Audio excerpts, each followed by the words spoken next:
America के president Donald Trump ने Apple के सीईओ टिम कुक को एक कड़ी चेतावनी दी है।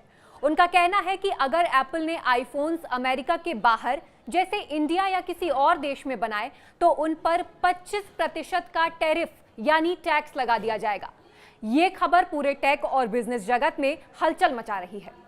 अब ये टैरिफ का मतलब क्या है? सिंपल सी बात है, अगर एप्पल इंडिया या चाइना में आईफोन बनाता है और उन्हें अमेरिका में बेचता है तो उसके हर आईफोन पर 25% ज्यादा टैक्स देना पड़ेगा। अब सोचिए, आईफोन वैसे ही इतना महंगा होता है और अगर ये टैक्स लगा तो अमेरिका में आईफोन की कीमत और भी बढ़ सकती है। कुछ एक्सपर्ट्स तो कह रहे हैं कि आईफोन की कीमत $3000 तक जा सकती है, जो इंडियन रुपयों में लगभग 2.5 लाख रुपए के करीब है। ट्रंप का कहना है कि उन्होंने टिम कुक से पहले ही कहा था, टिम अगर अमेरिका में आईफोन बेचना चाहते हैं तो उन्हें आईफोन अमेरिका में ही बनाना होगा, ना कि इंडिया में या ना किसी और जगह। ये बात उन्होंने अपने ट्रूथ सोशल प्लेटफॉर्म पर लिखी और साथ ही ये भी कहा कि अगर एप्पल ऐसा नहीं करता तो 25% टैरिफ तो बनता है। अब ये तो वही बात हो गई कि ट्रंप बोल रहे हैं मेक इन अमेरिका वरना टैक्स भरो, या यूं कहें कि ट्रंप टिम कुक को बोल रहे हैं भाई अपना आईफोन का फैक्ट्री अमेरिका में लगाओ, नहीं तो जेब ढीली करनी पड़ेगी। अब थोड़ी से पीछे की कहानी भी सुन लीजिए।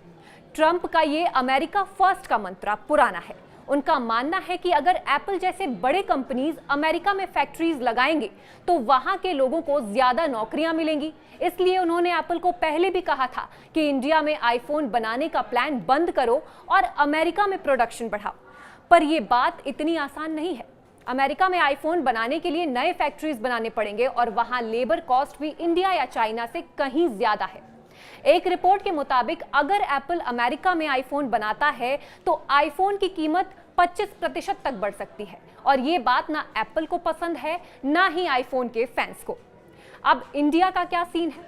इंडिया में एप्पल के लिए आईफोन बनाना एक बड़ा बिजनेस बन चुका है। फॉक्सकॉन और टाटा जैसे कंपनीज इंडिया में बड़े प्लांट्स लगा रही हैं और यहां से आईफोन अमेरिका भी एक्सपोर्ट हो रहे हैं। इंडिया में लेबर सस्ता है और गवर्नमेंट भी मेक इन इंडिया के लिए काफी सपोर्ट दे रही है। पर ट्रंप के इस टैरिफ के धमकी से इंडिया के मैन्युफैक्चरिंग प्लान्स पर थोड़ी सी छाया पड़ सकती है, लेकिन एप्पल ने इंडियन गवर्नमेंट को यह भी अश्योर किया है कि वो इंडिया में अपना इन्वेस्टमेंट जारी रखेगा, चाहे ट्रंप कुछ भी कहे। तो ये है ट्रंप और एप्पल का नया खेल। एक तरफ ट्रंप का अमेरिका फर्स्ट का ढोल, दूसरी तरफ एप्पल का ग्लोबल बिजनेस प्लान। अब ये देखना होगा कि क्या एप्पल अमेरिका में आईफोन बनाएगा या फिर टैरिफ देकर अपना काम चला लेगा। और हम कंज्यूमर्स के लिए तो बस यही दुआ है कि आईफोन की कीमत 2.5 लाख तक ना जाए। आपको क्या लगता है, क्या एप्पल ट्रंप की बात मानेगा? अपनी राय हमें कमेंट में जरूर बताएं।